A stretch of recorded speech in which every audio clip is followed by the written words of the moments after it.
আজ বলবো আমাদের এখানকার এক শান্ত পুরনো ঐতিহ্যবাহী মন্দিরের কথা, মা কমলেশ্বরী মন্দির। মা কমলেশ্বরী সাধারণত দেবী দুর্গা অর্থাৎ শক্তির এক রূপ বলে ধরা হয়। মন্দিরটি প্রায় 300 বছরেরও বেশি পুরনো। তবে আগে মন্দিরটির চারপাশে জঙ্গলে ভরে ছিল, তবে এখন পরিষ্কার করে সুন্দর করে পুনর্নির্মাণ করা হয়েছে। শুনেছি চাঁচল রাজবাড়ির রাজা এখানে পুজো করতে আসতেন, আর তখন থেকেই মন্দিরটি ধীরে ধীরে প্রসিদ্ধ হয়ে ওঠে।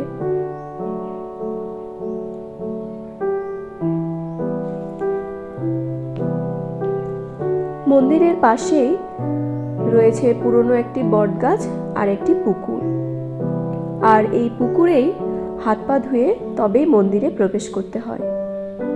চলুন আপনাদের ঘুরে দেখায় পুরোটা।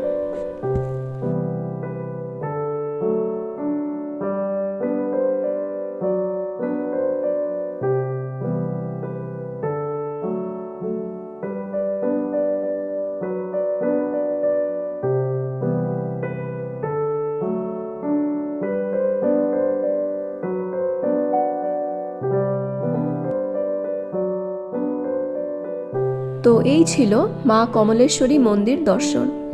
দেখা হবে পরের কোনো ভিডিওতে।